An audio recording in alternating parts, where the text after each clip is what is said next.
Prepare for glory! Mic check 1, 2, and 3. Come on, as the room fill up. Let's continue to grind and shine. Cowboys training camp times. Terence Williams, QB preference, plus more. Come on. Mama said there'll be days just like this. Come on.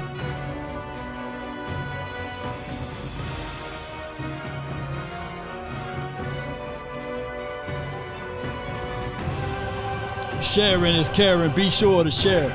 Let a friend or a neighbor know where to go when they want to tune in to Cowboys Sports Talk and beyond. Are you not entertained? Are you not entertained? Spartan! What is your profession? This is Sparta! Come on.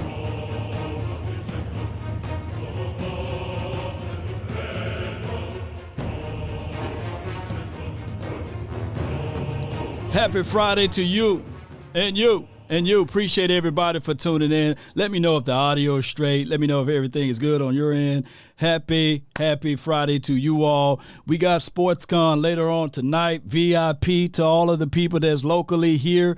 Be sure to check out GOSportsCon.com and pick out your tickets, and we will get things going the best way possible. Appreciate everybody who tuned in to the show. Just yesterday, me, my guy, Boss Cowboys Sports, of course, HTM, Henny, and then as well as Landlord. You already know how it goes. Last but not least, my guy, West Coast Cowboy. He's in town this week, too, so be sure if you see him out there, give him a shout-out. Hit that like, share this content, and let people know where to go. And this video was shot yesterday live, and it was us at the pretty much like a quasi mini round table, and it was me as well as Terence Williams that was there. We was going over a few things, and we're going to talk about it. We're going to go over some details of what he said about the quarterback preference, the difference between Tony Romo and Dak Prescott, and things like that. Echoes, appreciate you. My pick is on Sam Williams for the most improved player for 2023. Jalen Tolbert is close to second. They putting in that dirt grind work. Appreciate you. Let's go, Cowboys. Yes, indeed. I'm going to say this about, training camp as well as the off season in general. I've seen a lot of people say none of that stuff work, none of that stuff matters, them running in the sands, them working out. I just want to tell you, I would prefer that versus them out there partying, clubbing, right, and going out doing other things, right? So I prefer these guys to try to find a way to grind and get more work done as it relates to being productive, juxtaposed to being counterproductive. So I get it. A lot of people say the things that the Cowboys are hurt from because of the players X, Y, and Z. Think of it. These are 20-year-olds. We only have a few 30-year-old players on this team. This team is relatively young. So in all of the glory days, a third of this team or a little bit over this team, they weren't even born in 93, 94, 95. Most of these guys are born in 98, 2000, 2001. So these are real young guys. So the way they view it is a whole lot different from the way we view it. Right, Cowboy Nation? Appreciate you, James Brown. Thank you, Justin D. So without further ado, let's go ahead and get right to it. I appreciate each and every last one of you all for tuning in. And then we would talk about training camp and beyond on the back end. But let's go ahead and get this out the way, okay? Appreciate everybody for tuning in. Let me know if you guys can hear out. Can you pick out the two? Now, this is my personal preference. Okay. This is my personal preference. Yep. All right. I'm sorry, bro, but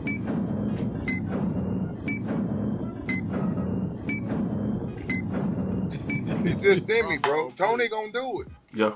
Tony Okay, gonna do Tony- it. Tony Romo. Tony gonna do it because Makes to sense. me, Makes sense. because Yeah. to me, now, this is just to me. Yeah. Now, the thing that makes Tony like one of my like favorite quarterbacks I've ever had a like chance to be like on the same field with. Like he's the type of quarterback if your coach like calls a bullshit play. Yeah. I'm not saying Pause it right here, man. I appreciate everybody for tuning in. All right, so let me say this. I didn't like what Terence Williams said off of that. I loved it, right? And when you hear Terence Williams talk on those things of what Tony Romo brought to the table juxtaposed to Dak Prescott, first and foremost, I will say this. Tony Romo, I'm on record saying that there should have been a Super Bowl appearance with Tony Romo for his 14 seasons with the Cowboys. There should have been at least one Super Bowl appearance. And one can argue if you had the right and proper coaching, you would have seen that out of Tony Romo. That's the first thing I'm going to say about all of this, Cowboy Nation. And hear me out. Let me know if you guys can hear me and see me and everything. Let me know if the audio is straight because someone said that they can't hear me. But hear me out because it appears that the audio is straight. You just have to log in and log out, log back in. Here's what I got to say. I think that the Cowboys were robbed of the situation from the front office. I'm not shanking Jerry Wayne Jones with the butter knife, but I'm telling you guys, if we were to sit back and look at this and say, hey, if Sean Payton was here, we'd have at least been to a Super Bowl. Hey, man, if Bill Parcells would have been extended and been there on these particular team coaching for a longer stay juxtaposed to being 3.5 years, would we been able to see Tony Romo in the Super Bowl? Yes. But neither here nor there. Let's hear him out and let's go. Shout out to everybody that's tuning in. Appreciate those that can hear him now. Okay, let's go. Hey, let him talk. Go ahead. But Go ahead. Let him talk. like let's say like that your coach called like a play that you like that you know that's not gonna work. And it hasn't been working the whole game. Oh, Tony's the type of quarterback that he'll just say, just go line up on the ball. Just go line up on the ball. And if you go back from when I scored the playoff touchdown versus the Green Bay Packers, if you go back and go watch the play, Tony's telling me to run that. Like, that wasn't called. Like, that wasn't called. And, like, I'm not afraid to say this. Like, this is real life right this here. is real. Life. Like, I'm not afraid to say this. Like, Audio is louder than his, so you gotta let him. I got it. Yeah. Go ahead, Terrence. can you hear me? Yeah. Go back to the bullshit play. Yeah, okay, yeah. Tony's the type of dude to say, just line up on the ball and, like, look, he'll just call it. Like, he'll call it himself.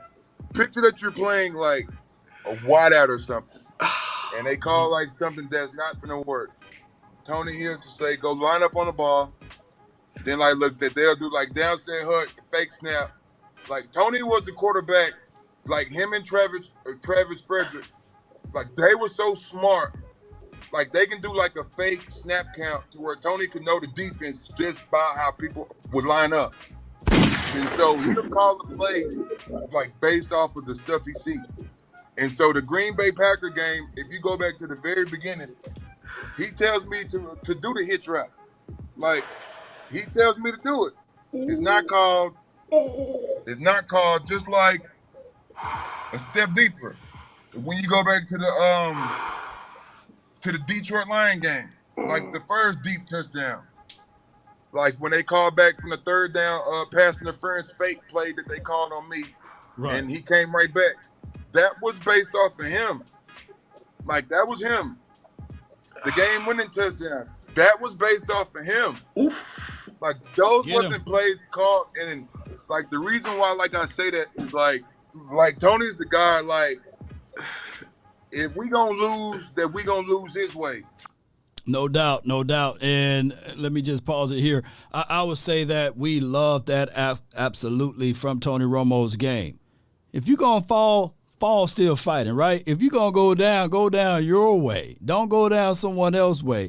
And I truly applaud him for that because we know there's another video out there that we seen and we heard of even my guy Jesse Hollis say the exact same things in a different light. And you know what? Let me see if I can build a plane while it's in the air on that because it's sounding and it's echoing the same thing. And old folks say this all the time. Not everybody's lying, right? So when you start to think about that, you can start to say to yourself, come on, Jones family, man, come on. If all you had to do was to make sure that you put proper things around your particular quarterback, not just with the players on the field, but also the coaching. Hear me out. Watch this right quick. And this was from my guy, Jesse Holly, and I'm going to try to build this in while we fly in the plane. Let's go. Let's see if we get it. Thank you. Like I said before, it was a long time coming, but the timing was right.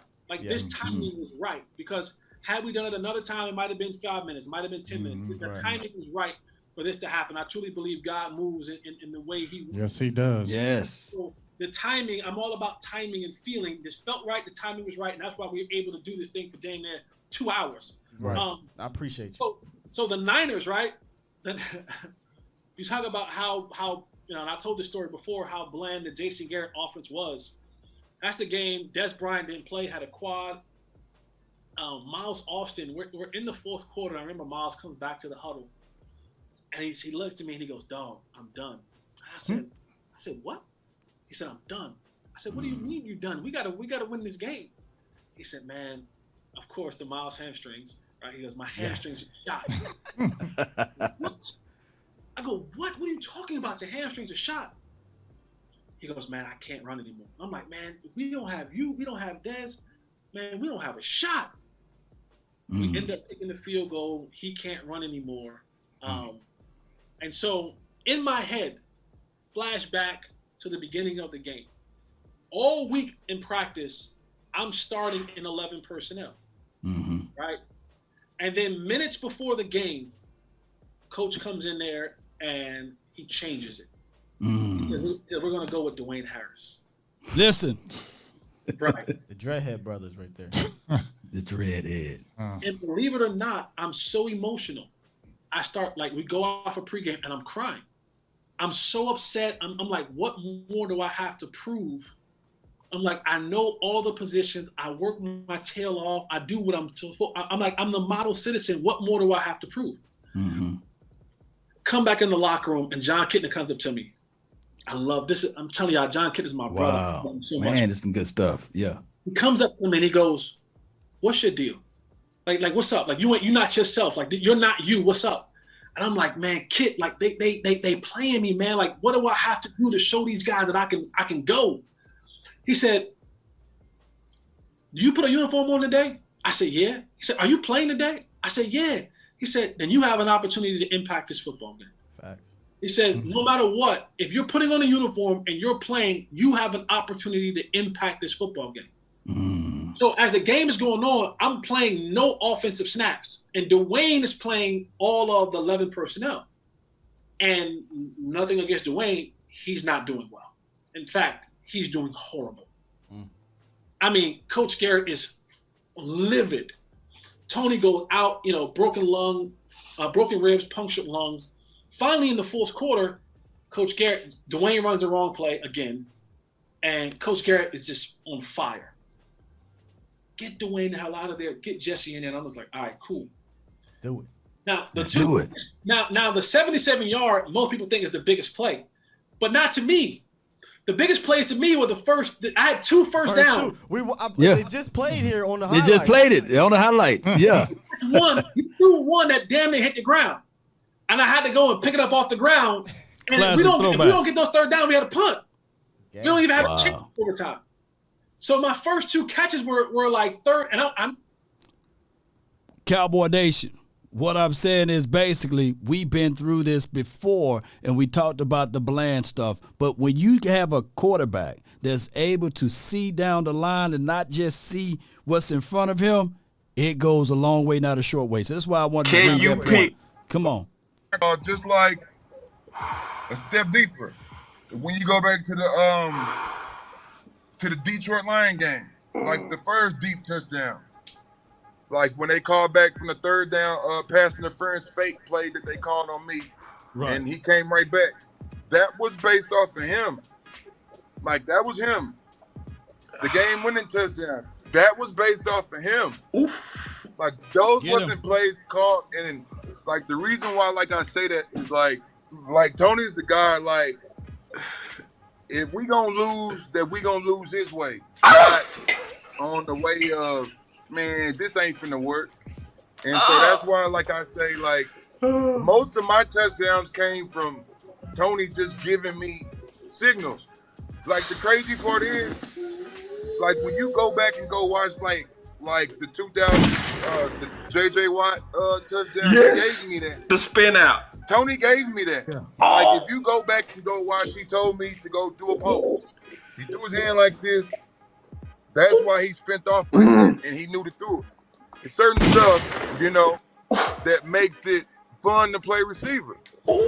And Tony was the dude, and Dez will tell you that you could, like that was the best time to play receiver. Like, prime example, when the Philadelphia game, when Dez got into it with Jenkins. Yeah. Tony seen that. Yeah. And so for like a receiver, when somebody gets you that mad, what did you think Tony do the whole game? Went straight at him. Like the whole game. Like the whole game. Just to prove a point. Like just to prove a point. And like, that's like the type of dude that Tony was, man. Like, Tony was it, man. Tony was the type of dude, like, if coach give you a play during the week, that you better know it, because he might bring it up on 3rd and 1 instead of 3rd and 10 type shit. Yes, indeed, man. Hey, that's some dimes right there, man. Gems that you spitting at us. No doubt, man. And this was shot yesterday. Somebody thought we were live now with it. No, this was previously recorded yesterday or live yesterday. So, my guy Terence Williams going over all of those things on his preference of quarterback. I would tell you guys, the Dak Prescott to the Terence Williams actions was only for 2016 and I believe 2017, and everything else kind of evaded from there because of the situation. I'm going to say this, and I'm going to say this again. I truly believe if the world worked right with the Jones family and put it a proper head coach into the mix, we would have seen some better actions even through Tony Romo. But there's water under the bridge right now, and now we're heading into the 2023 season with Dak Prescott as it relates to him being the quarterback now.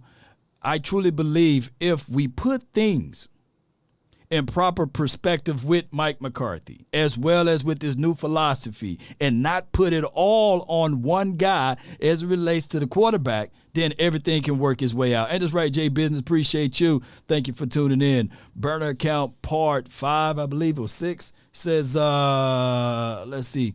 So there have you. T-Will says Dak is trash. I don't think he said it. I don't think that T-Will said Dak is trash. If you listen to the entire interview, he said that when it was during the time frame, dare I say, of picking and selecting Dak Prescott over Tony Romo, Dak Prescott came in with a lot of bravado, a whole bunch of other stuff that a lot of people was kind of like, wow, this dude got some good energy over here. And they bought into it. They did. They bought into it. Everybody in the locker room bought into it. And the media made it Dak Prescott versus Tony Romo. That was never the situation. It was no situation whereas the locker room was divided. Now, granted, Cowboy Nation, the low-hanging fruit people will look at it and they will miss the meat worrying about the potatoes when we can clearly go back and go through every coach that's been here. And I've been on record saying that in the last 27 years, we only had 2 real coaches, Bill Parcells and just now, Mike McCarthy.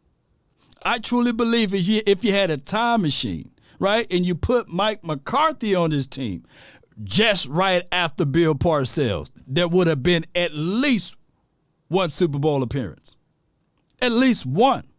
But we took a guy that was learning on the job, that was trying to figure things out, and his name is Jason Garrett. You guys get what I'm saying? And I'm not trying to beat up Jason Garrett. I'm not. But the reality of it is that this brother can't find a head coaching job anywhere in the National Football League. Can't find one, right? Nor can Scott Linehan find one. Old folks say this, not everybody's lying, right? And we're not throwing salt or shade at the guy. But when he went over to the Giants' land, didn't you guys know, or don't you guys know collectively, that the Giants average 17 to 18 points a game? The Giants just now coming around after they got rid of Jason Garrett. Make that make sense, ladies and gentlemen. So my thing is, in my thoughts tracks of this, not everybody's lying.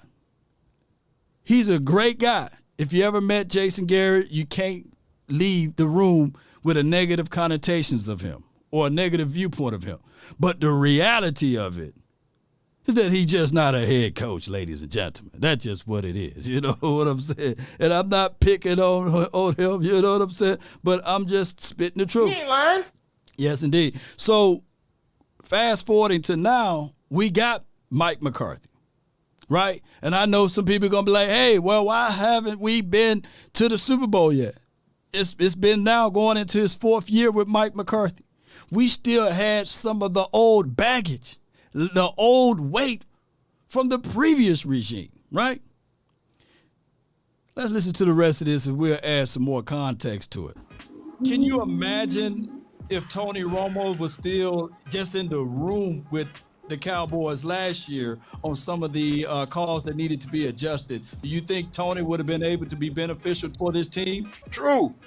Just because Tony got a great football mind. Like the world is just now seeing him commentate, like broadcasting and stuff, and you can tell he knows exactly what's going on. Now picture that you got a chance to play with that. Like that, you know, when you break the huddle, that you know it's cover 2, cover 3, cover 4, because you got the quarterback that's gonna like get you the plays to get the ball. Like Tony, like it's one of those minds is like they can't stop this, and the whole game, like the whole game until they stop it. It's like a basketball mentality. T. Will, I know it's water under the bridge because he's no longer here. Can you break down the mind of Kellen Moore, since, you know, basically this was the offense for the last 3 years with the Cowboys? Man, Kellen Moore is a great player, coach. Man, like Kellen's the type of dude to like get the ball out quick. Kellen likes the mismatch problems. Like that's like his favorite thing, and to me, when you have a chance to put those two guys together, just like I've been saying before, like him and Dak, they just complemented each other so well. Because, like to me, like I picture Kellen Moore is just like Kellen just picturing himself playing football, but he has Dak body. Like, let me break this down. How many people seen relatives, family members basically, living vicariously through their children, right? You seen it happen before, whereas a football player may never been able to make it to the pros.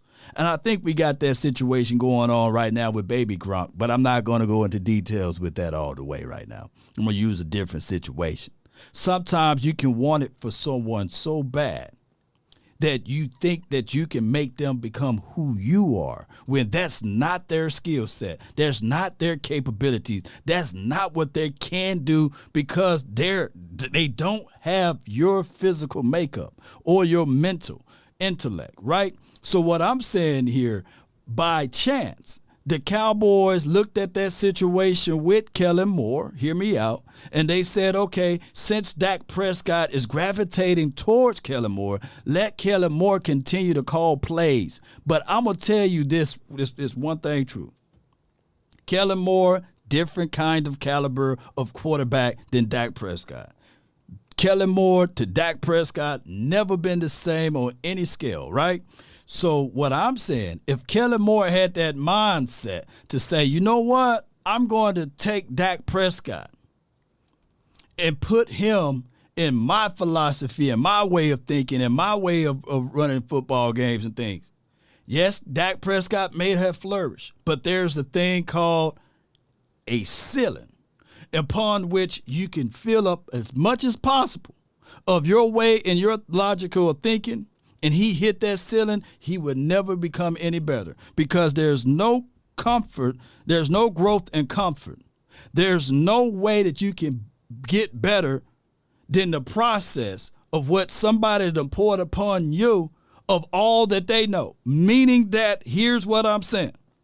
Kellen Moore, as brilliant and as wonderful as he may have been on the field of the game of trying to predict this and that going on, you can't shortcut success. You can't find wisdom out of nothing. And that is the process of what my guy Rev just said, trust the process. That is the process of it. Look, somebody that's watching me right now, Jay Lombardi or Fresh King, you can't show me around this house that I live in because you've never been there before. You don't know the layout. You don't know the terrain. So you can only speak to me from a level of, hey, this is the basic square footage of the house. This is the circumference of the house. This is the blueprint that I read of the house. But if you've never been in the house personally or physically, you can't tell people where to go. You have to learn it by the process of experiencing it. And the Cowboys tried to shortcut that process 2 times, multiple times. They did, right? Look, for example, Fresh King, and you my guy. Lord Nova, you my guy. You Sniper Gang.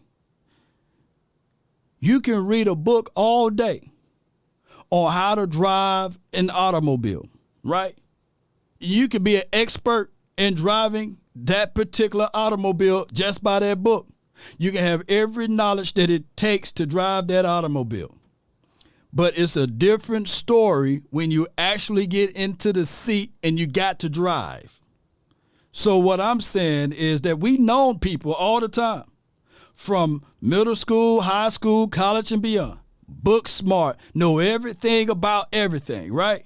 But when you put them into that environment and you put them in live action, they can't pull up a hill. They can't even get out of the first gear, and especially if it's a stick shift, right? The same thing with the swimming lessons, right? There's books on how to swim. It don't mean a hill of beans if you've never been in water, right? But wait a minute, according to the chapter 3, I'm supposed to go like this and go like that. It can't help you. But I'm book smart in swimming. Have you ever been into the waters? Nah, I'm learning as it goes. And that's just the reality of it.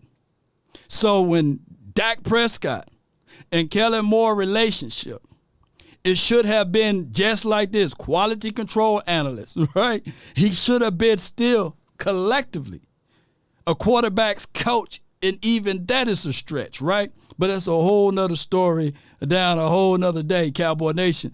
I just want to bring that up to you guys because a lot of people, they want to be where we are at right now. All right, man, I'm going to start my YouTube channel tomorrow. I'm going to talk Cowboys content. Well, it's going to go through some growing pains. There are things that you just can't post. There are things that you can post. There are things that you can't talk about and things you can't talk about as it relates to this. Now, you can slide and get away with it when you're down to I help people out all the time. Man, I was getting away with it when I had 2,000, 3,000 subscribers. It's a whole nother target when you get to 15 to 20,000 subscribers. Then it's all of a sudden a clip that you played 2 years ago is getting claimed. there are ways that you have to move. And the reason why I know how to move in it is because I've been in it for a couple of years now. You know what I'm saying? Zay D. G, appreciate you, man. If not for Kellen Moore, let me see if I can pull the screen up. But those are experiences. There are things that you guys witnessed that I changed in the last 2 or 3 years, right? I'm not the same law that I was 2 years ago, 3 years ago. I think I'm better, you know what I'm saying, than what I was 2 or 3 years ago. Zay says, if not for Kellen Moore, we would have won against the Packers and the Jaguars purely off of play calling, with such a large league. I said what I said. Yeah. And here's how it goes, too. It takes two to tango, right? And responsibilities goes on both sides of it. So many people have selective hearing, right? And then they think that I'm only beating up Kellen Moore. No. Dak Prescott had his hands in the matter too, right? I do like the fact that even what my guy Terence Williams said, when he said about the whole thing about, hey, if there's a situation where, let me see if I can find it, because he said it, right? That it was Tony Romo that was able to change that play, to get that play going, to make sure that they were able to score that touchdown. Line up on the ball. Just line up on the ball. Line up on the ball. That's experience. And if you go back from when I scored the playoff touchdown versus the Green Bay Packers, if you go back and go watch the play, Tony's telling me to run that. Like, that wasn't called. And, like, I'm not afraid to say this. Like, listen. This is real life right This here. is real. Life. Like, I'm not afraid to say this. Like, audio is louder than this, so you gotta let him cook. Go ahead, Terrence. can you hear me? Yeah. Go back to the bullshit play. Yeah. Okay. Yeah. Tony's the type of dude to say, just line up on the ball, and like, look, he'll just call it. Like, he'll call it himself. Picture that you're playing like a wideout or something, and they call like something that's not gonna work. Tony here to say, go line up on the ball. Then, like, look, that they'll do, like, downset hook, fake snap. Like, Tony was the quarterback. Like, him and Travis Frederick, like, they were so smart. Like, they can do, like, a fake snap count to where Tony could know the defense just by how people would line up. And so he'll call the play, like, based off of the stuff he sees. And so the Green Bay Packer game, if you go back to the very beginning, he tells me to do the hitch route. What's the hitch route? Like, he tells me to do it. It's not called, just like a step deeper. When you go back to the check this out. Watch, he finna talk about the Detroit Lions game. To the Detroit Lions game. Like the first deep touchdown. Like when they called back from the third down pass interference fake play that they called on me. Right. And he came right back. That was based off of him. Like, that was him. The game-winning touchdown. That was based off of him. Oof. Like, those wasn't plays called. And, like, the reason why, like, I say that is, like Tony's the guy, like, if we gonna lose, that we gonna lose his way. No doubt. On the way of, man, this ain't finna work. And so that's why, like I say, like, most of my touchdowns came from Tony just giving me signals. Like, the crazy part is, like, when you go back and go watch, like the 2000, the J.J. Watt touchdown, yes, he gave me that. The spin out. Tony gave me that. Yeah. Like, if you go back and go watch, he told me to go do a post. He threw his hand like this. That's why he spent off like that, and he knew to do it. It's certain stuff, you know, that makes it fun to play receiver. And Tony was the dude, and Dez will tell you that you could, like that was the best time to play receiver. Like, prime example, when the Philadelphia game, when Dez got into it with Jenkins. Yeah. Tony seen that. Yeah. And so, for like a receiver, when somebody gets you that mad, what did you think Tony do the whole game? Went straight at him. Like the whole game. Like the whole game. No doubt, no doubt. So understanding your mismatches and understanding the way you want to win the game. So let me ask y'all this. What's our identity for this team? Last year and the year before that, what was our identity? How did we try to win games? I want to know. I want to know from you guys' thoughts. How do the Ravens try to win games? The Baltimore Ravens, how do they try to win games? How do the Niners try to win games? What's their philosophy? What was their principles last season? All right, and let me bring up the Eagles because there are so many people that watch the Eagles tape, right?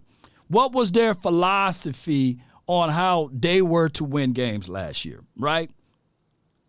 Was it airing it out, or was it running to open up the pass, or was it pass to open up the run, right? And for the Cowboys, there were absolutely no identity. For these last few years, I can literally say that even when we start talking about when Romo was here, yeah, we was a run team. Yes, they tried to give us physicality with the offensive line. But what was our real scheme on how we tried to win games, right?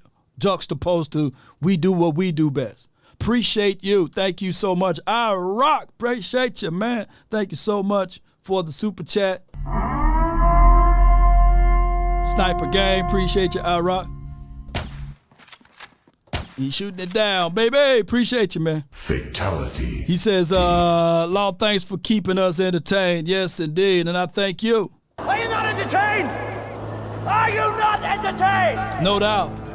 So when we start talking about these small things, right, to pretty much get our team to win on the bigger things, when you get into the playoffs, everything compresses. Everything condenses. Everything, it becomes even harder to win. Your mistakes, you can't have them. You got to come up with an absolute game plan in order to win when competition get harder. And on top of that, I had my brother on, I think it was, just the other day. He said, shoot, they watch plenty of tape on the Cowboys. And their whole identity on watching the Cowboys were, if we seen that play that the Cowboys may have did a 10 or 15 yard off of it, we knew based off of tape and information that they watch that the Cowboys tendencies go back to that same look without even changing it. And that's how they were able to pick the Cowboys off. And that's from his mouth to y'all ears. My brother had no reason to lie. Shoot, he didn't want the Cowboys to win. He wanted his team to win, right? So he had no reason to lie, to kick it. Shout out to y'all, man. Thank everybody for tuning in. So when we start talking about the Cowboys trying to get a new identity now, it starts at least with the coaching staff bringing in their philosophy. You can't have two master chiefs in the kitchen, right? You can't have chefs in the kitchen, I meant to say. And you can't be too many Indians, not too many chiefs, not enough Indians type of talk, I messed up over there, but y'all get what I'm saying. The Cowboys' power structure in the last 5 to 10 years been crazy. Marcus, appreciate you. Go hard, Law.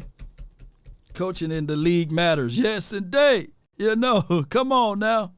Spartans! What is your profession? Appreciate you for that. So I get it. I understand when people say that the quarterback been the issue, been the flaws. Yeah. You can paint a whole argument about that, right? Just like you can paint the whole argument about the offensive line. You can literally go by line for line on this team and say this is the reason why the team lose, right? It's a team concept.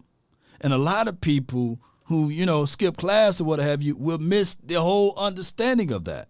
Trey, appreciate you for the super chat. Thank you so much, man. This is Sparta! Thank you so much. So I got another clip. Shout out to my guy Coles. He kind of broke this down on Twitter. He kind of tagged us all in it. Appreciate Cole, my guy. He put it on Twitter. And he says, former Cowboy wide receiver Terence Williams give his opinion on Dak versus Hurts conversation. Now, before I hit play, do you guys truly believe that the Eagles put things around Jalen Hurts so that they can get to the Super Bowl? And not just on the offensive side of the coin, but also on the defensive side of the coin. Did they put things in proper perspectives as it relates to how they're going to call plays? Did they ever ask my guy, Jalen Hurts, shout out to him, shout out to Roll Tide in OU, appreciate those two college universities, right? Did they do that? Because do y'all truly believe, and let me, if it's an Eagle fan that's here watching, do you truly believe in the hearts of hearts? And I'm not discounting A.J. Brown. Shout out to him. Shout out to Ole Miss, man, one of my Mississippi boys, right? Do y'all believe that that Eagles team would have been able to go all the way to the Super Bowl with Zach Pascal and Smitty? Let me know. Let me know if they were to. I'm talking to the Eagle fans. You know what I'm saying? Because I'm not saying that the Cowboys looked at their situation and said, you know what? We tried it. We gave Dak Prescott Amari Cooper, and we fooled around and drafted a first-round pick out of CeeDee Lamb. Well, how come we didn't go to the Super Bowl? Keep this in mind. They stopped believing in Amari Cooper after his first year. They even allowed the brother to test the open market. Came back with a $6 million less. He could have went to Washington team with $6 million more. But that's a whole nother conversation. I don't think that an Eagle fan said, yeah, man, they would have made it to the Super Bowl with Zach Pascal. And nothing wrong with Zach. Shout out to him, right? But let's listen to this audio, man, from my guy, Cole, who kind of chopped it up, and let's listen to what they have to say. Appreciate everybody for tuning in. It's I'm not gonna say it on camera, but it's forget the Eagles, right? You know, it's blank Eagles. Yeah. You know what I'm saying? We want to know as a player, is it that same energy? And then also, I want to know, what is your thoughts? Because I'm gonna tell you the biggest comparison that you're getting right now is the Dak Prescott and the Jalen Hurts conversation. You know what I'm saying? And I know, being as a fan, you've probably been able to see both of them. Obviously, you've only played with Dak Prescott, but I want to know, do you see any differences in their game? And if you could pick one, I don't know who you pick, but I'm curious on what are your thoughts on that quarterback up there in Philadelphia, man? No. Jalen Hurts is spectacular though, but you know what I'm saying? Like, to me, like, just Dak and him, they're different. Like, they're not even close. Like they're not even the same. Like, to me, like, Jalen Hurts is more like, look, he's more of a runner, bro. Like, that's just facts, bro. Like, look, he's just built that way. Like, Dak has the luxury of certain games. Do you feel like running for 50 yards? Or do you feel like throwing for like 400? No doubt. So here's my thoughts on this. There's nothing wrong with running the ball. Nothing wrong with running the ball. I'm not finna dog a guy that can run the ball to get the first down. Just win, right? Now, here's what I'm saying. And this is the line that a lot of people that want to just talk just to be talking, there's no way that you can call Jalen Hurts trash, right? And there's no way that technically you can call Dak Prescott trash. But here's the thing. When Eagles fans hear, hey, man, this dude ran touchdowns and he ran, oh, man, what you trying to say, man? It's not about trying to prove whether or not he can pass or not. At the end of the day, did you win the game? And last year, the Eagles won with that philosophy. And if they was wise and smart, they would continue to figure out ways to do less running and improving on the quarterback arm because of the propensity, because of the chances of injury occurs more when you're running the ball. There's no long stay for quarterbacks with all of that running. Right now in Hurts' career, his total career versus Dak total career, he had more rushing yards, rushing attempts than Dak Prescott ever had. And Dak been in the league now going on into his 8th season. Hurts been in here for only 3 years. So when we say those things, be mindful. Be mindful that if you want your quarterback to run and get all of those wins, just understand repercussions will occur. Shoulder injuries, it will knick-knack and paddywhack. It will start building up, and you won't have a bone. You won't have a bone.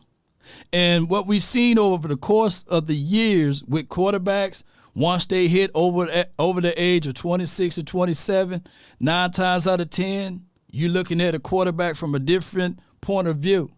Because between that time frame, a quarterback would have accumulated those hits, right? And now we're going to be judging that quarterback on how they come back after an injury, after these amount of hits poured upon the body of the quarterback. Can they still stand tall, right? Can you still figure out ways to win games? So my thing is, with Jalen Hurts, yes, he's different from Dak Prescott. And Dak Prescott is different from Jalen Hurts. And the things that Dak Prescott was asked to do was a complete different thing from what Hurts was asked to do. I don't foresee Jalen Hurts taking Noah Brown and just CeeDee Lamb, just those two. And let's throw in a Dalton Schultz and get the same outcome. I don't think that would have happened. And my guy, T. Will, he kind of broke it down too. Y'all have to go click on the real long interview to sift through that. But that's just what he said. And when we start doing the comparisons and analysis, there's always a differences between who was the coach there too, who was calling the plays. So when they say, hey, man, look at this. Look at what he was able to exhibit and exude. Can you contextualize the fact that we had Jason Garrett and Scott Linehan no longer in the National Football League calling plays? Both of those boys for Dak Prescott's first few years here. None of them. So I get it. My guy, let me see if I can pull this up for the people, because I know, it was crazy. And I hope you guys enjoying your Friday. I hope you guys are really enjoying your Friday. I'm gonna go to my guy right here. Oh my gosh, because people. Oh, and I hope hope it wasn't too long ago, but it was pretty long ago. Let me see if I got it somewhere in here. I'm gonna find it one way or another. Here you go. Ooh, he pissed off a lot of people, man, with the stat line for your mind. He made a lot of people angry, punching wind, punching air. How dare you put Joe Burrows and Dak Prescott in the same conversations? How dare you? Look, Cowboy fans be delusional. Delusional. So you mean to tell me that if you pick Jason Garrett up and you put him over there, everything would have been fine and dandy over there in Cincinnati land? Right? And then I think that looking at these stats and everything, T. Higgins, he no one to sneeze at. Jamar Chase, no one to sneeze at. All but 1 year, those were his options of throwing the ball to. And let's not leave out Joe Mixon, because everybody, mama, uncle, cousin, Tupac, and Biggie climbing out of the grave saying that, hey, he must be trash. Because from my knowledge and my understanding, if I pull up Joe Mixon's stat line for your mind, right, and everybody's saying that offensive line was horrid over in Cincinnati. Well, if that offensive line is so horrid and so horrible, how come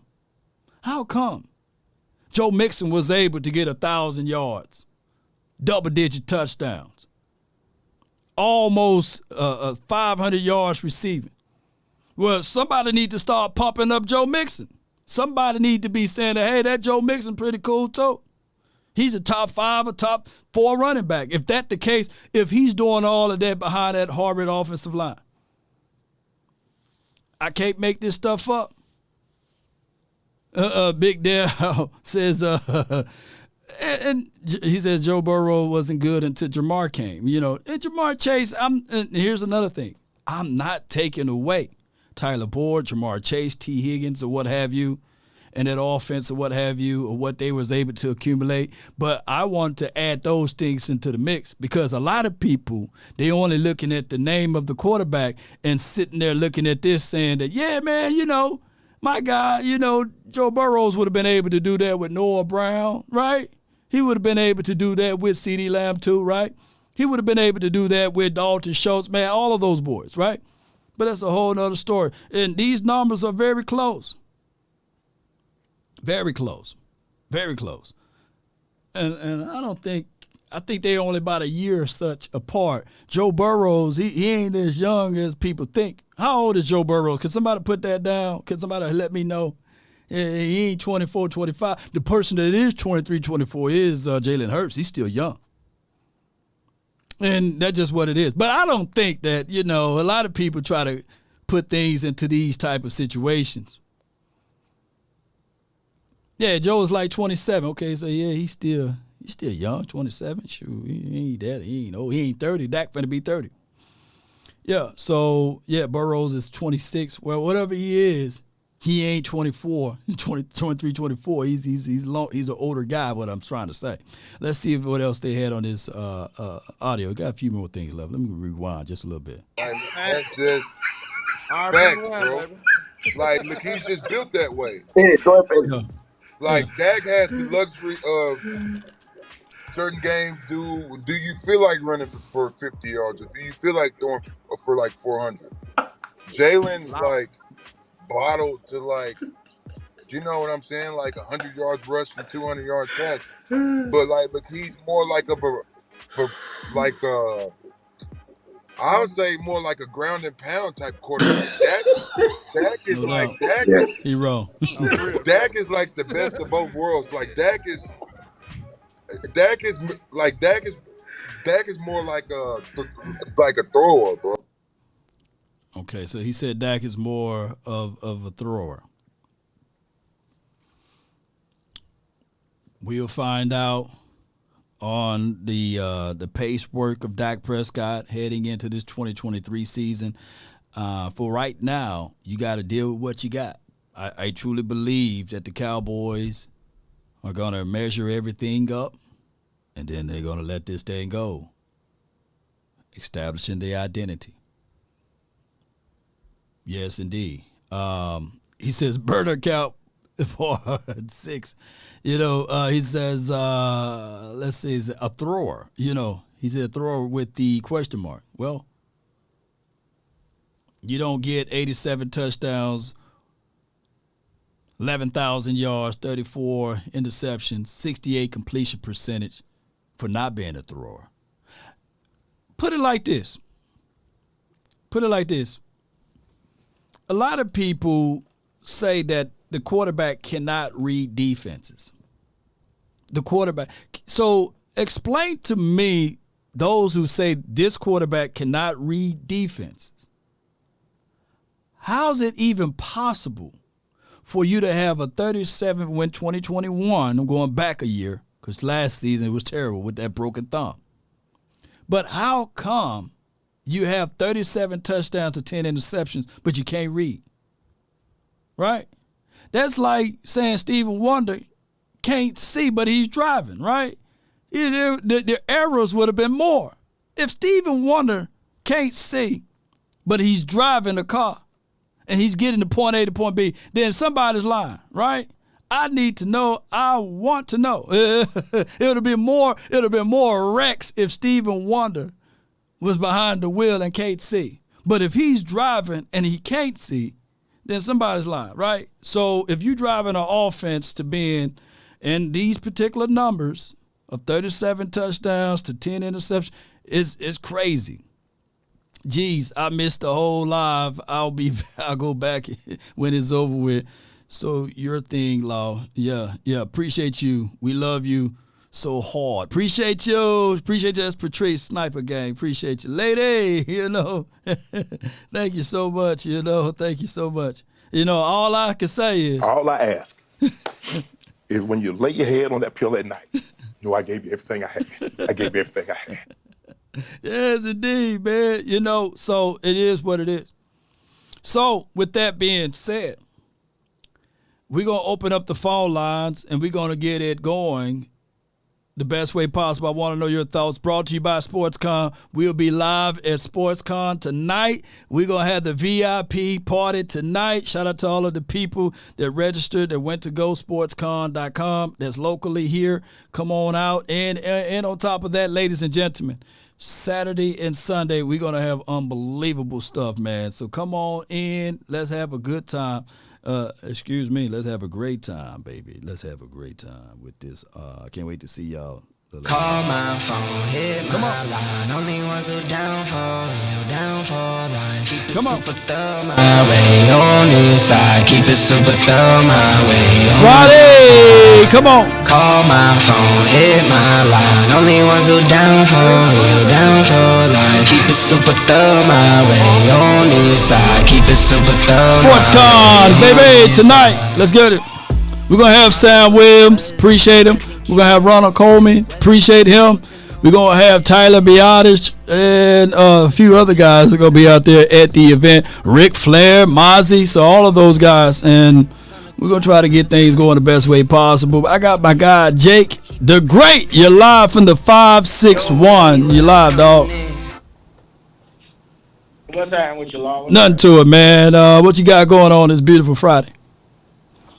Well, it's a rainy day here in South Florida, but other than that, man, I got to give you guys props. Henny, West Coast, Boston, you. Man, I keep saying that was the best interview. But that one there with T. Will, that was the best interview because I felt like if people have ears to hear, he gave away so many jewels and insights on what's going on with the Cowboys. I'm like, dang.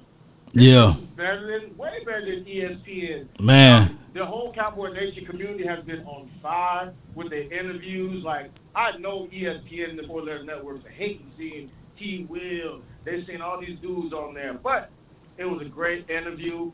I was a little surprised that what he said. It's not like he took a shot at Dak, but it kind of... No, hear me out. Hear me out. It's just like who do you prefer, Roger Staubach or Troy? Troy. Yeah, and it's just preference, right? But you ask Drew Pearson, what Drew Pearson gonna say? You know, he's gonna say, "Give me Roger," right? So it's just about preference, man. And I don't think hear me out on this too. We all knew that Tony Romo had the potentials, right? He had everything that could have been possible for us to win and lift up that Lombardi trophy. But one of the biggest problems that we had was front office as well as the coaching.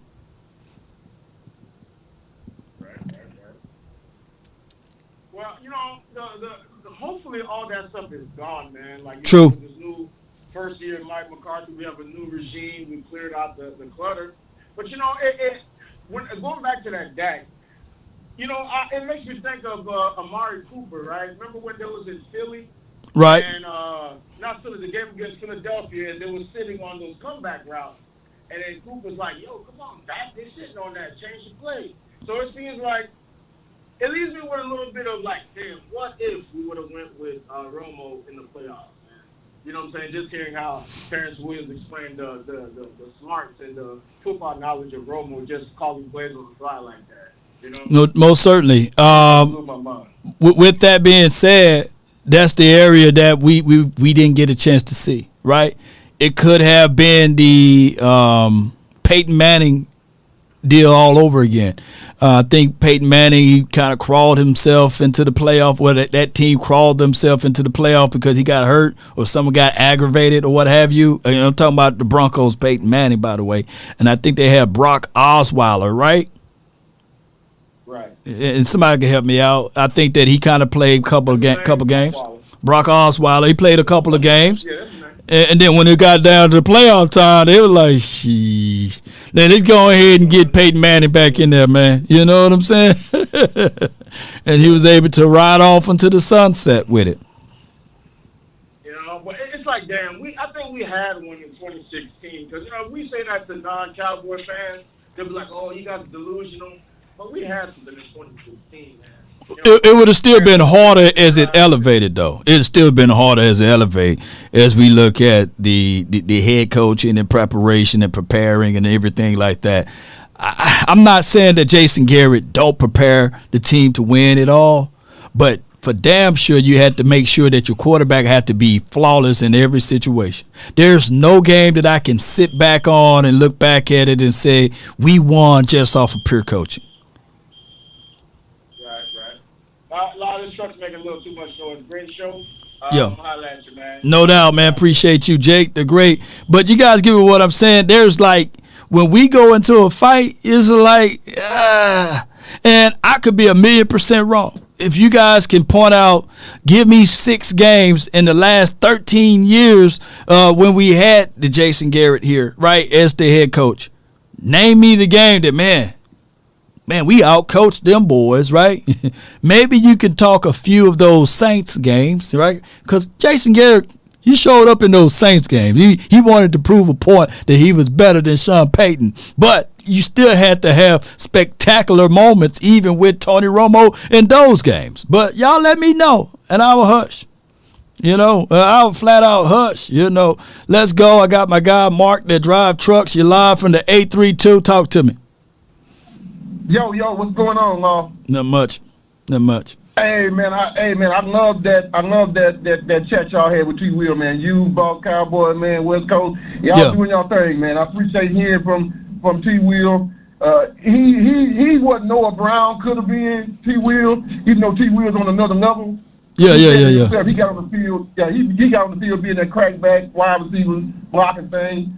I like what he said about Romo and Dak, and the biggest difference, I think, between those two, it's always been that Romo was always going to be a guy that was going to do what he wanted to do. Right.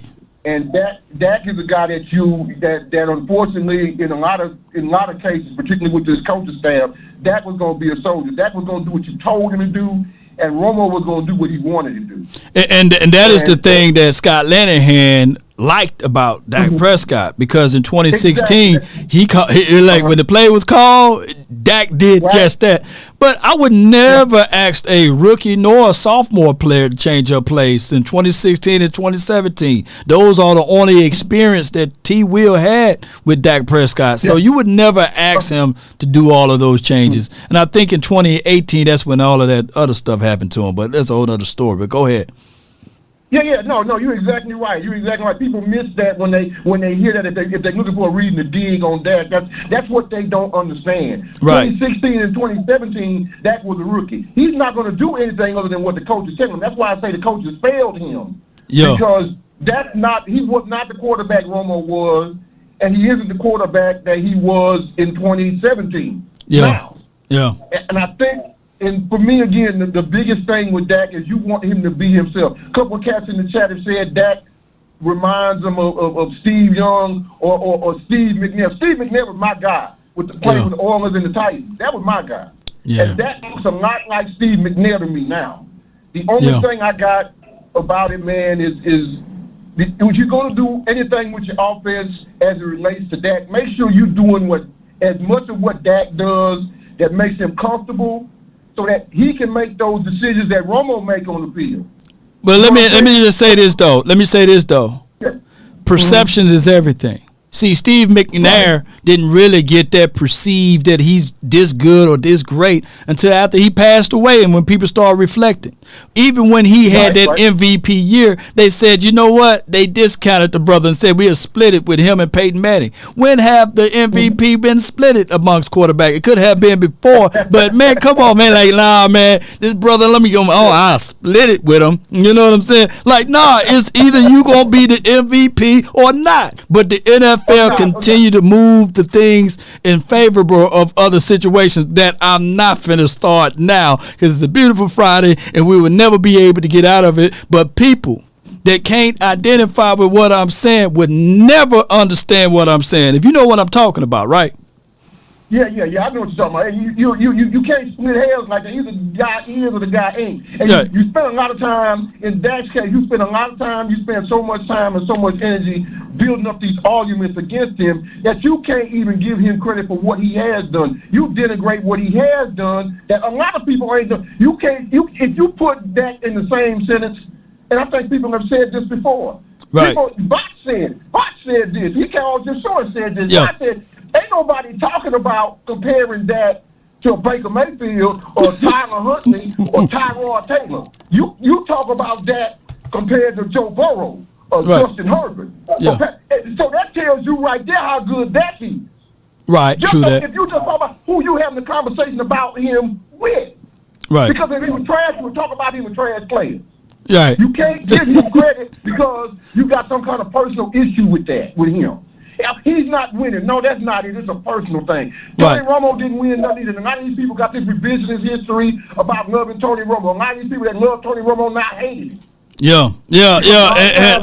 And to be real with you, I fought more for Tony Romo than any quarterback that I ever fought for that wearing the silver and blue, because they used to dress up as Halloween as Tony Romo. They used to hit me up on the phone. I was still in college days, man. I had Everclear eyes. You know what I mean? I had to fight. You know what I'm saying? All my life I had to fight. You know what I'm saying? In college eras of Tony Romo. And we was talking about, me and my brother, we were talking about wow factor quarterbacks, like.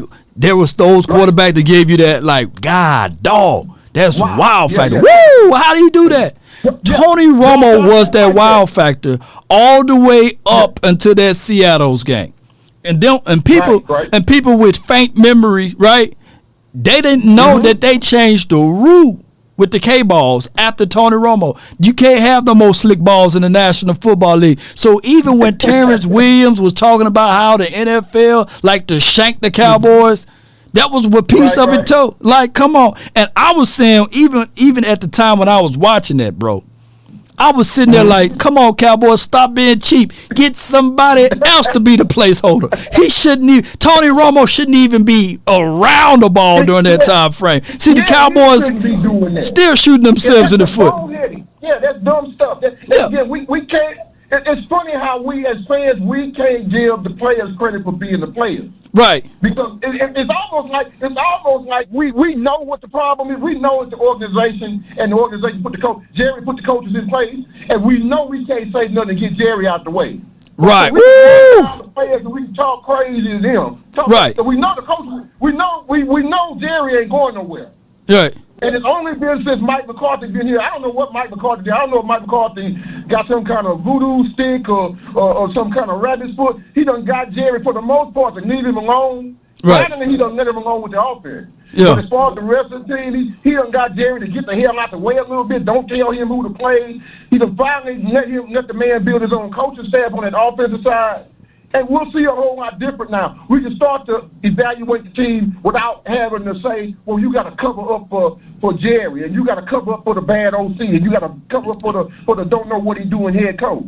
Don't nobody else have to do that. But you know what we see? Everybody else, don't nobody else have to do that. And this is my Mark. Nobody else got to do that. Mark, this is my best example of it, and I can't find no one that can out debate me on this right here. We are the parents, or we are the people saying the kids shouldn't play in the streets. Cars are coming, right? And we yelling at the kids getting out of the street, right? And the decisions of the people of allowing the kids to play in the street, and they mad at us. You know what I'm saying? And then when the child get hit with the car, then they say, you know what? The kids shouldn't play in the street. I say I say all of this, Mark, to say that Tony Romo shouldn't have been in that position to hold the ball for the snap. You know, he shouldn't even been in that position. So it's the fish rots from the head down. What's up as above, so below, and there's so many people that cannot understand that part of it. Tony had no reason even being on the field at that time. And on top of that, to be fair, if the NFL didn't want to hose us so much and stick us with the butter knife, that was a first down by Jason Witten anyhow. You know what I'm saying? We didn't even have to go for the field goal. We should have been able to take a few knees and then just kick it and win the game. But that's a whole nother story. But go ahead. Yeah, no thing, man. Let me one more thing, man. What again? The whole thing with Dak and reason why you got to let your coach and get you a good coach. Don't get somebody you think is a good like Jerry. Right. Don't get nobody that you like. Get somebody that's experienced, that's knowledge, that has a track record of bringing along offenses, bringing along quarterbacks, winning games. Don't get somebody you like. Get somebody to do the damn job. Learn to like somebody that can do the job. Stop liking people and hope that they can do it. That's a backward way of doing it. And that's a handicap and kneecap a whole lot of things. So hopefully what Mike McCarthy can do is get in Dak's ear and teach him something about how to win a game. Dak's been playing for other people. Yeah. To make other people's stats look good, like Romo did. Romo played to get other people out of bad plays and bad decisions and do what he wanted to do. Man, you spit truth, man. Other people got their own agendas. So hopefully we can get that going where, hey, man, play to win the game and everything else will happen. So I'm going to let you go, man. That was a great get with you, T-Will, man. Keep doing what you're doing, boss. No doubt, man. Appreciate you, man. Shout out to him, man. Yeah. And that's my guy, Mark, who drive trucks. I hope you guys can understand what I'm saying. But no, a third of you guys were sitting there saying, nah, man, Kellen Moore was great, man. Have the kids play in the streets. So, it's okay. It's under the hill, too. A blind hill, truck going 100 miles per hour over the hill. And we were saying, whoa. That was a close call. Nah, that's okay. Let them play in the streets, right? But what we were saying is there should have been speed bumps, right? There should have been caution signs, children at play. There should have been proactive things before retroactive things. And the Cowboys in the last 20, we can add in these years, 20 years, been having the same issues collectively speaking. Hopefully, man, we can see a new situation here now with this way we operating things with Big Mike McCarthy. It's equivalent to saying this before I let the next caller on. Saying that, hey, man, it's okay. We going through some changes. We don't need Dan Quinn on defense. We got all of the stars. We made some move. We went and got Ontario Poe that year. We went and got some other guys, George Iloka for crying out loud. We went and got some guys. Man, it's okay. We went and got the guy that went all the way up to Minnesota and back to wherever. We went and got some weapons. The Cowboys defense is just historically bad. They just going to be a bad team. No, they went and did some changes. They went and got Dan Quinn. They got rid of the old philosophy and the old ways. I can't make this stuff up. All right, so let's go. Let's let my guy. Let me go ahead and lock these lines. All right, here's what I'm gonna do, ladies and gentlemen. We're gonna keep the phone lines open for another 10 minutes, well, another 5 minutes, and then we're gonna lock it. So, Sonny, you're live from the 970. Up in Cowboys. How about them, Sonny? How about them? And I got a feeling this is going to be our year. Me too. I really think that Dak's probably going to be MVP. I mean, he should be. Defensive MVP? Defensive Player of the Year? Yeah. Yeah. But, the reason what's name was good last year because of the easy schedule hurt. A lot of people got to remember that too. They had a pretty easy schedule for all that talent they had. I mean, I'm not gonna paint them into that. They can only play the schedule they played, and they won 14 games out of it. But I'd like to have seen them play a little tougher team zone. We would have actually seen how good he really was.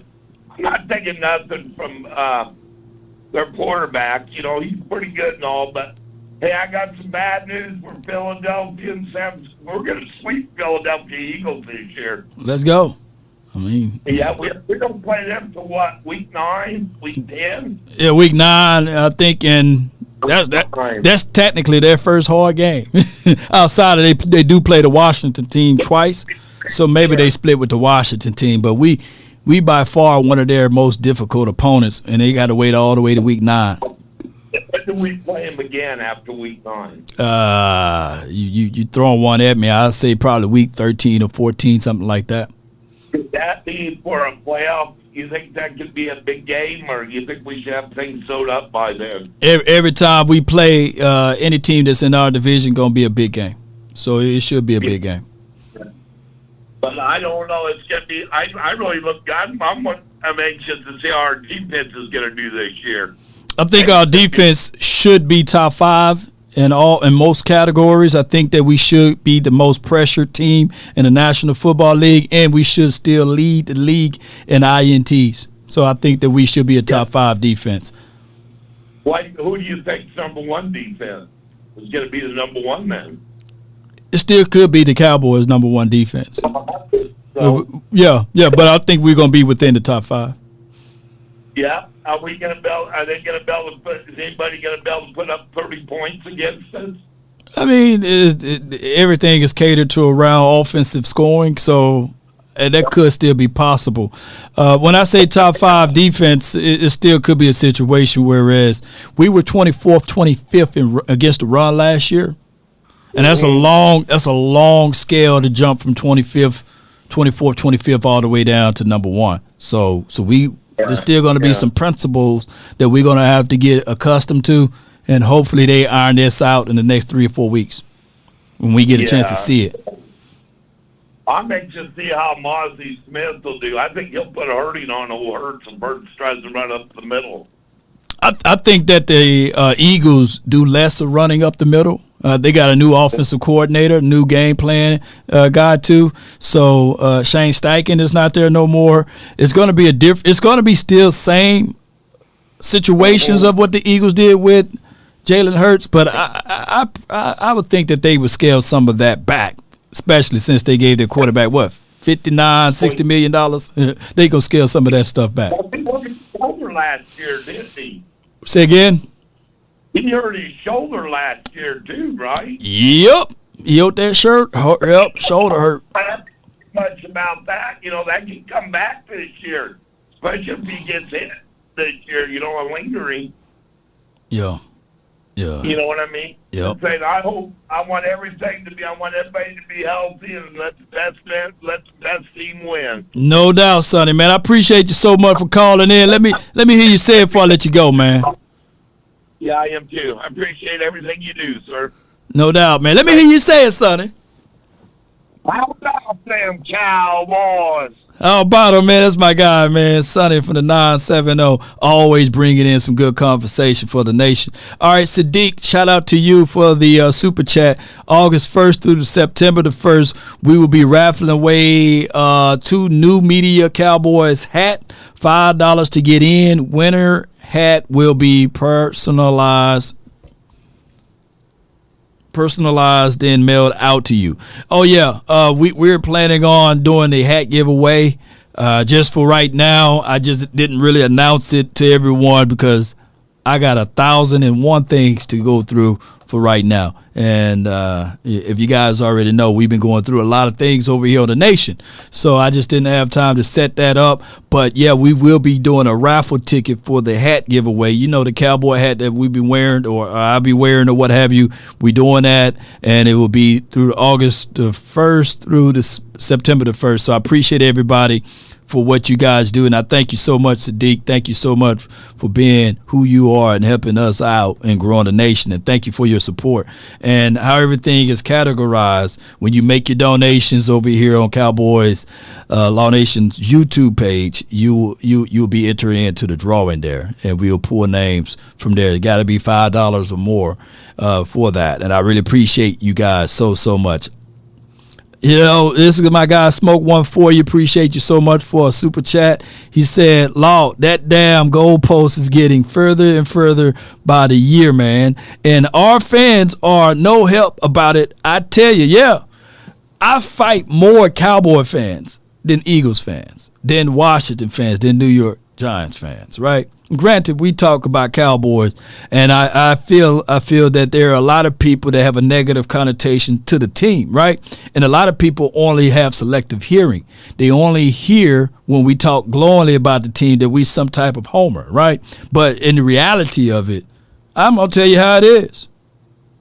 It takes a complete team to win the game, and just because I don't say the things that you don't like doesn't mean that I'm a homer or that doesn't mean that I'm not real, right?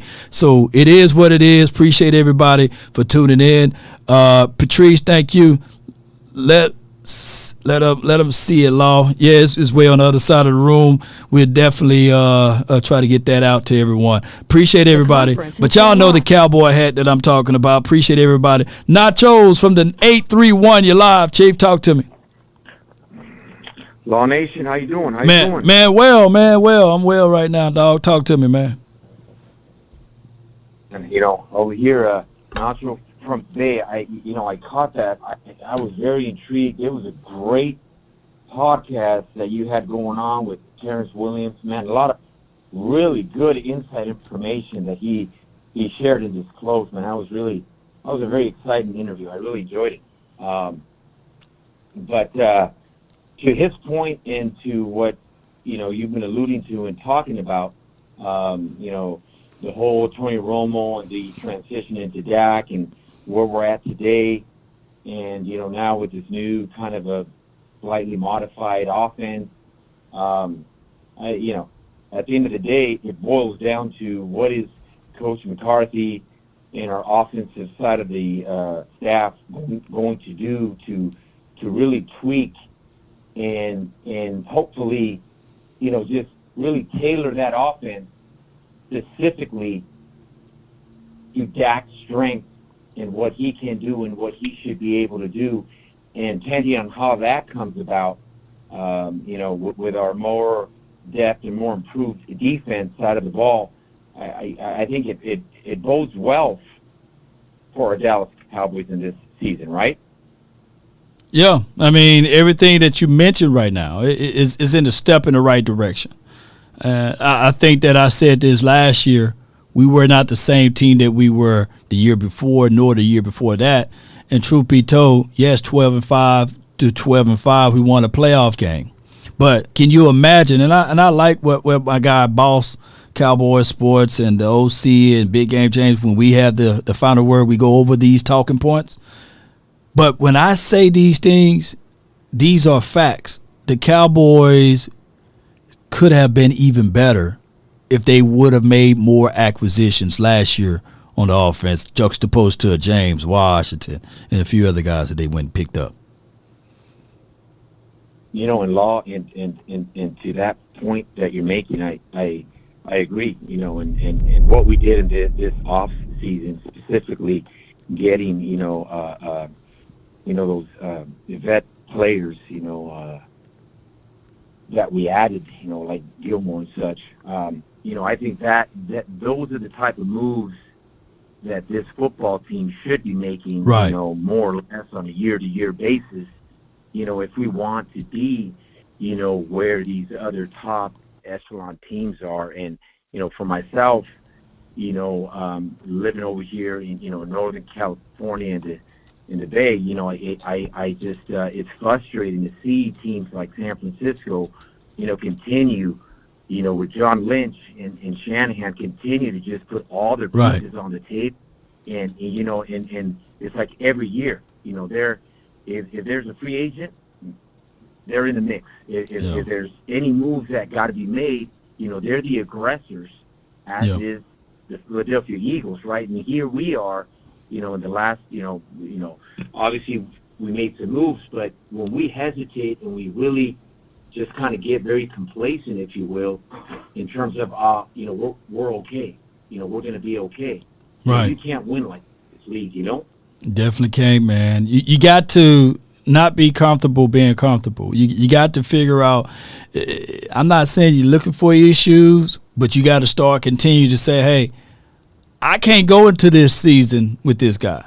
I can't go into this season with that guy. I need to figure out how can I add more and more weapons, more and more opportunities for these guys to shine with proven players versus trying to develop a guy that didn't really do anything for you. And that's been our issue because we fall in love with our guys so hard that any other team, they don't have that grace and mercy because their general manager is on the hot seat. their general manager, if they made those type of moves to get rid of Amari Cooper and ultimately get a James Washington in return and expecting the same results, even though you came out on top, you would have still been in the hot sheet, in the hot seat. So that's just what it is, Nacho.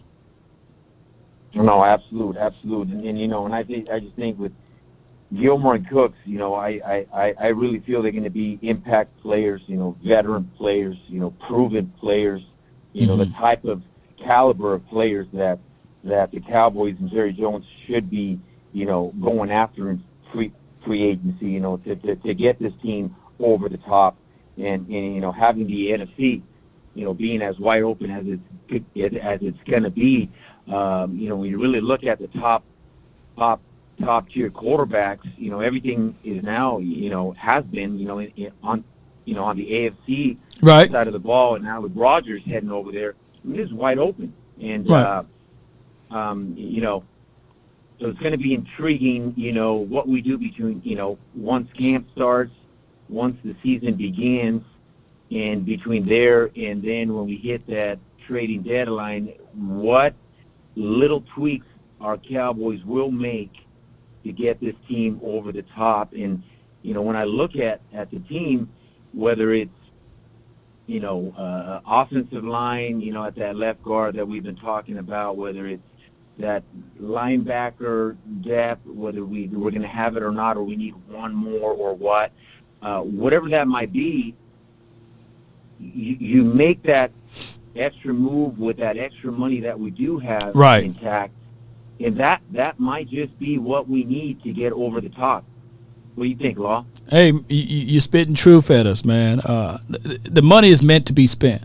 Right now, if I were to poll the NFL and I pull up Spot Rack or what have you to see how much money we have available as it relates to salary cap, we got $22 to $23 million. There's only 2 or 3 other teams that's ahead of us. We got a lot of money to spend, and those teams that's on the low end, those are the teams that have been either to the Super Bowl or in Super Bowl contentions, right? So it's the team that's trying to hold on to all of the money, don't get anywhere. You got to spend this money. You got to figure out ways to make these deals work for you, not work against you. And unfortunately, the Dak Prescott deal for these last few years been working against us because we held on to him for so long, and when we finally gave him the money, we used that as an ultimate reason of not getting other guys. And now it's back around to that same point, and now you're using it again to be a hindrance on you. So I just think that the Cowboys, we are a little too comfortable on how we spend our money, and we don't really spend it the right way possible, man. I appreciate you so much for calling in, Chief. All right, Law. Have a good one, and I'm hoping if I am in training camp in Oxnard, like we talked about a while back, I'll try to hit you up there. Okay? No doubt, man. You have a good day and a better tomorrow. Salute. That's a good call from Nachos, man. And I hope you guys get what I'm saying.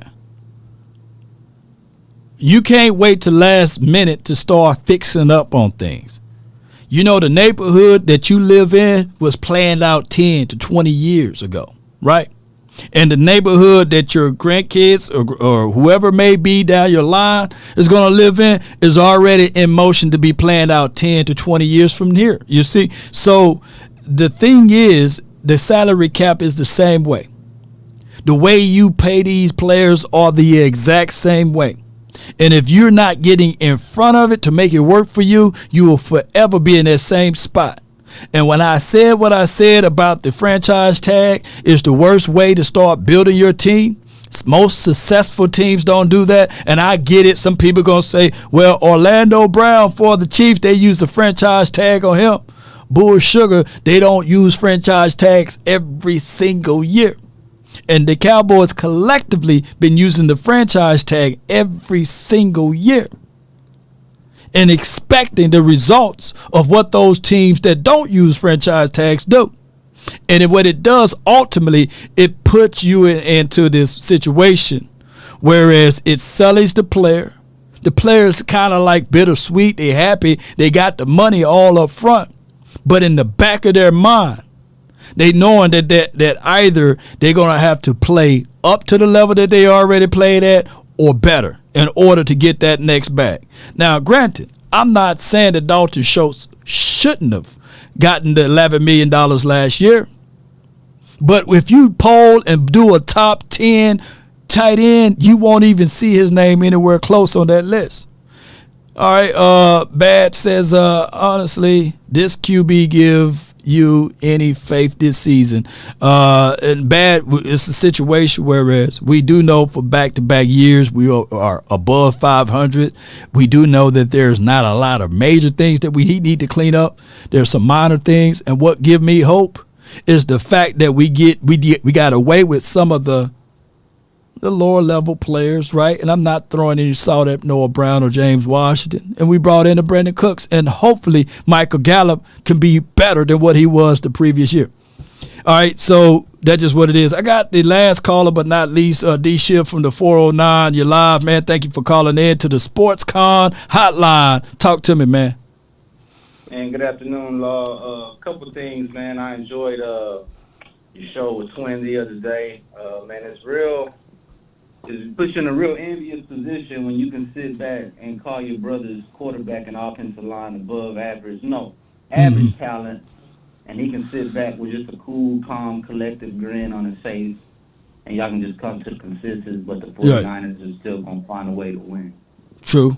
And so that's just something within our old line, looking at talent to talent. And as I've been comparing our roster to other people's rosters, man, one thing, you look at those old lines and talent to talent, man, I think you got a lot on that line to get things done. But it's something that, they're doing out there in old San Fran. So if they can kind of spread the juice or something, man, then, I think, that would be real fortunate for us, right? Because, I feel like we have some above-average talent, sometimes just average here and there. You talk about your Connor Williams, Connor McGoverns. Right. But it just throws me off that a team like that can field just one Trent Williams and a whole bunch of other guys. But, they do decent enough. But also I want to talk about how y'all brought up to T. Will's, attention when y'all were talking about, what quarterback would he had rather been with. And he talked about Romo, but y'all put out the fact that how when he got there, Romo was already in his 8th season. True. As opposed to when he played with Dak being in his rookie season. But another thing I was looking at, man, I was looking at a PFF podcast, and they redrafted the whole NFL, and they did like a first round, right? But they made like every team like draft who would be their first pick, right? And you just put all the players on in a pool, and you just draft them. Right. In the top 10, they picked 8 quarterbacks, which at number 10, that came 10. Right. And then the only other 2 people they came in the top 10 that weren't quarterbacks was Justin Jefferson and then Micah Parsons at 8 and 9 respectively. Right. So I think that as much craziness as people talk about Dak, when you talk about these collective circles, man, your other caller was talking about, you're not comparing him to Cousins, and you're not comparing him to the mid-type quarterback. Well, they do compare him to Kirk Cousins, though. They do that. Well, yeah. When you talk about and that's just on the trolling, right? Right. But when you're talking about telling him what to live up to, you didn't think Dak was that type of guy. We're not sitting up here saying Davis Mills needs to live up to Joe Burrow expectations, right? True. And so we're but that's where you constantly put in Dak. So I think the league overall recognizes, man, and the type of dudes, they had him being drafted before, like Myles Garrett, Jamar Chase, Nick Bosa, these blue chip players at these other positions, but it's not a quarterback position. And then I think they had Watson come in at number 23, and that was it, 9 quarterbacks in the first round. Right. So just for Circles to look at him as that valuable, he's not the best quarterback, but he's still one of the most valuable pieces in the NFL. You know what I'm saying? You threw a lot at me, but I can say this, D-Shift, is that the Cowboys always going to be slightly, if it's a player that we like, they're gonna make sure that they're not gonna help him out. If it's a player that we don't like, then they don't even, we don't like at all, then they might put him on the list, but they won't even do that. Meaning that I think that I saw a report out there with Trayvon Diggs, right? Right now it's custom for them to say, hey, Trayvon Diggs, he's horrible DB, right? They would not give him the credit for what he did in his first 3 seasons, but they would give credit to others. And that just, I guess, part of the shield of wearing the Cowboys silver and blue with the star on the side of the helmet to get the views, to get the clicks. And Dak Prescott, he's going to always be the most overanalyzed, most talked about quarterback in the National Football League. And he's going to always be utilized as that punching bag. Just like when the time we move on to another a quarterback, we will still see the same storyline over and over again. Oh, for sure. Mm-hmm. Well, I mean, like I say, there's only so many of these guys that can go to all these teams. So every team, everybody can't have the best linebacker, the best DT, the best cornerback, like all these best dudes, they get spread out throughout the league. Right. And so when you sit up there in isolation, try to justify what these guys should be getting paid, and now he shouldn't be getting paid like that because he's not the number one guy. Well, you ain't grabbed the number one guy, but if you have the number 8 guy, you still got a number 1 player. True. So the fact of the matter, so if in a matter of like if you got a number 1 player or not, that's it, because it's not like, I mean, you're not going to be in a position. The number 1 wide receiver don't get drafted every year. The future number 1 wide receiver. Calvin Johnson don't come out every year. Right. Pat Mahomes don't come out every year. So even if you had a number 1 pick, you may not be getting the number 1 player, but you won't be getting a franchise guy. You know what I'm saying? So that's all I have, Law, man. I appreciate your time and, man, everything you do, man. Big salutes, and how about them Cowboys, Law? How about it, man? Good call from my guy D Schiff, and good observation, man. I'm gonna check out that chart, and that's just how it goes, ladies and gentlemen. When you're a Cowboy fan, goodbye. Just think of this right here: that you're gonna get the negative view of things, right? You're gonna get the negative view of things, not the positive. Not too many people talking about how Sam Williams was able to get 4 sacks last season, right? Only a spoonful of reps. I think he only had like 257 snaps. If it was any other player, trust me, 4 sacks, a rookie with only 257 snaps, shoo. 2 forced fumbles, shoo. A fumble return, shoo. They would never hush about talking about that guy, right? Look, if you even talk about like the DBs per se, nobody's mentioning Bland. No, the 4-ladder, the 3-ladder network, they can do episodes on that, but they refuse. But they talking about Sauce. I don't think Sauce had 5 INTs. And granted, Sauce, he's nice. I like him, playing for the Jets or what have you. They barely talking about the other kid, too, that played for the Seattle Seahawks, Tyreek. But in actuality, if Deron Bland played for any other team, Bland would have been a powerhouse talking about, look at this rookie come out of nowhere for 5 INTs. But they don't even mention Bland. They don't even know his first name. They say, oh, man, some DB for the Cowboys. But let's talk about Dak INTs. Just like not a soul mentioned, hey, man, the dude had a broken thumb. Can we just pump the brakes just a little bit? I even heard an excellent argument with Mina Kimes. Mina said something about Dak Prescott positively, right? And I was still trying to think about who's the other 7 guys that she still had ahead of Dak Prescott, by the way. But she still put Dak Prescott at 8. And she still didn't mention the fact that, hey, his thumb was broken. Let me see if I can find that audio clip while we get ready to depart. But I appreciate y'all so much for tuning in.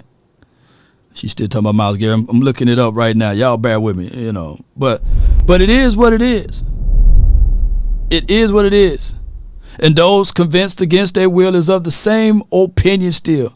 You can't get people to change their mind. No. I'm trying to find it. If I wasn't looking for it, I'd have been found it by now. Let me see. I'm going to find it. See what she said. But they will argue with this lady, right? Let me just put in Mina Kimes on Dak Prescott. Maybe I can find it better right there. Mina Kimes, Dak. Let me see if I got it right here. Y'all bear with me. Well, she give me some horrible time to find it. Come on, lady, you supposed to have it somewhere. Prescott. Let me put Prescott. Put his whole name up in there. Y'all bear with me. Y'all bear with me. Yeah, it's almost there. God dog. Come on, lady. You were talking about him one way. I know it went on this one. All right. I can't find the audio. God dog, I can't find audio. But you guys get me what I'm saying. Appreciate y'all so much for tuning in. All right. With that being said, Cowboy Nation, what is the Cowboys' identity? What should the Cowboys do for the 2023 season? How should we? Hey, if y'all know it, then let me know already. You know what I'm saying? If y'all know it, let me know it. Shout out to you, Double R. Appreciate you. I'm going to find this clip because now I want to talk about it. Hold on. I'm going to find it one way or another. Let me see if I can find it on my end. Y'all bear with me, baby. Y'all bear with me. Hail Mary. Because I know she talked about it recently. Mina Kimes.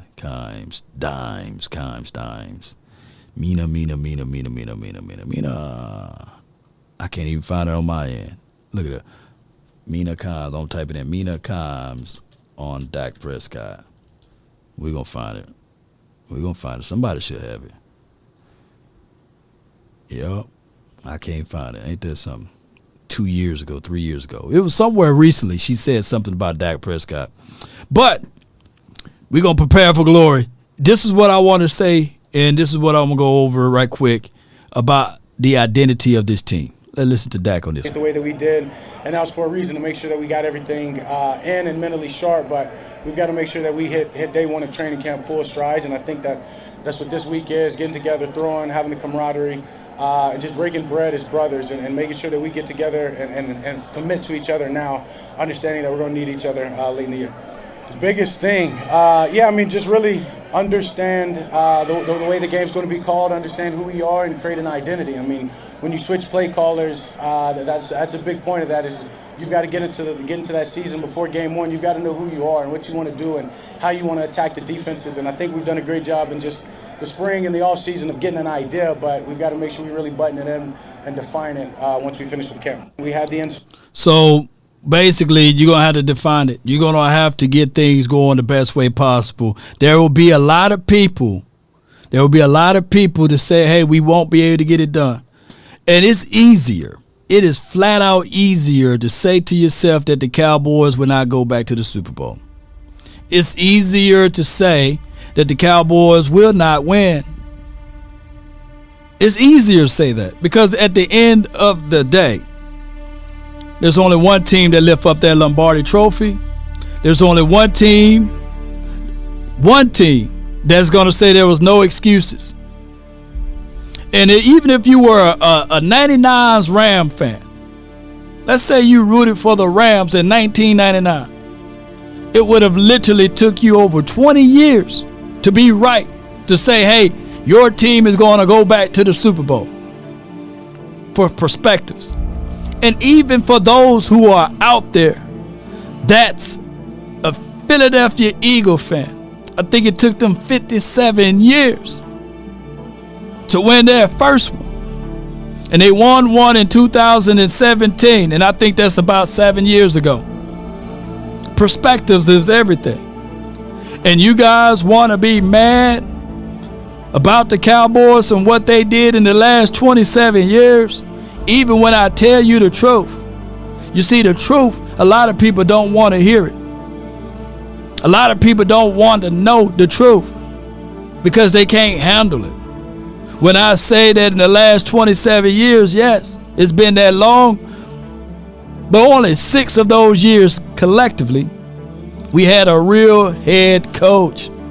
30 years for the Packers, by the way. Shout out to you, D-Shift. So don't go into the years things of it. The Cowboys may not ever win another Super Bowl.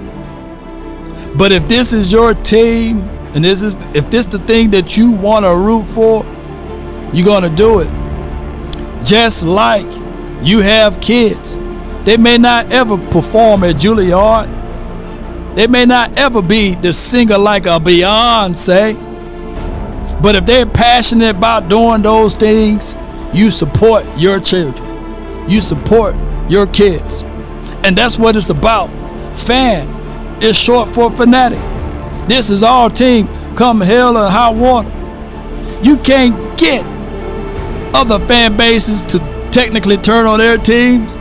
You got people laughing at us when their team haven't even been successful, even to the degree where we are at. They're so focused on keeping Big D in their mouths, you know, they can't stop talking about it. For example, let me know if I'm lying. I think I saw one time, I found out that Joy Taylor, she's a Dolphins fan, but she continued to talk about the Cowboys. She continued to talk about the Cowboys are not smart enough or not good enough to win the Super Bowl. Well, Bull Sugar, aren't you a Dolphins fan? Greenie, aren't you a New York Jets fan? You see, a lot of these people be talking about our team but not focusing on their team. But if you want a thing bad enough to go out there and fight for it, to work day and night for it, to give up your time, your peace, and your sleep, if all of your desires of it makes you quite mad enough that you don't get tired of it, and it makes you hold everything tawdry and cheap, if life itself seems empty and useless without it, and all that you scheme and dream is about it, if you'll gladly go out there and sweat for it and fret for it and plan and lose all terror of their mind of it, if you will simply go after the thing you want with all of your capacity, strength, and sagacity, with faith, hope, and confidence, and stern pertinacity, if neither cold, poverty, or famish, or fame, or sickness of your body or brain can turn you away from the thing you want, if dogged and grim and besieged and beset, with the help of Almighty, you will get it. You see the difference? I seen my guy Terry in the chat says the Jets will be good this year. But if they're not good, no one will hold Terry to those words. You see, a lot of people said the Cleveland Browns will be good when they get Deshaun Watson over there. But if they're not, no one will hold those Cleveland Browns fans to their. I remember Louis T. at the end of the year 2020, he was saying that his Washington team, they didn't have a name at that time, and it was going to be good in 2021. They were going to be good in 2022, right? But no one hold their feet to the fire if they don't.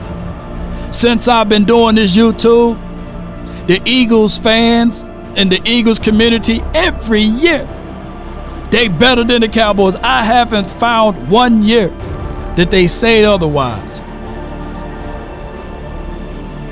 And we pull out the brooms and we sweep.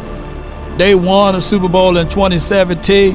The NFL had a whole deal against us in 2017.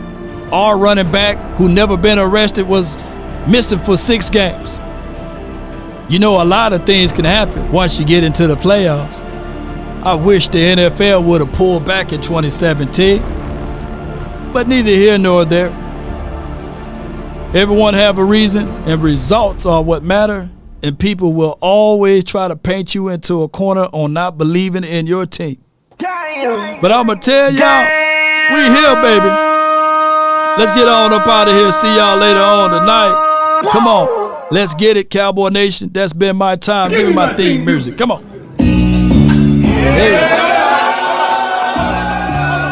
Let's go.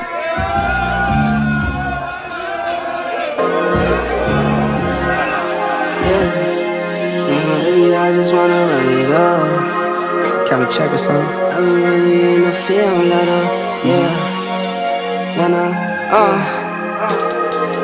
I've been really in the field, let her rush, I let her feel. Lately I just wanna run it up. Don't need no deals, I make the deal. Have to take it to a meal. Lately I just wanna run it up. Yeah. Count a check or something. Lately I just wanna run it up. Count that too, count it up, yeah. Count it up, count it up, count it up. Lately I just wanna run it up. Need them ones, I need them fives, need them tens, I need that change to the safe, got blues inside. Greens and pink.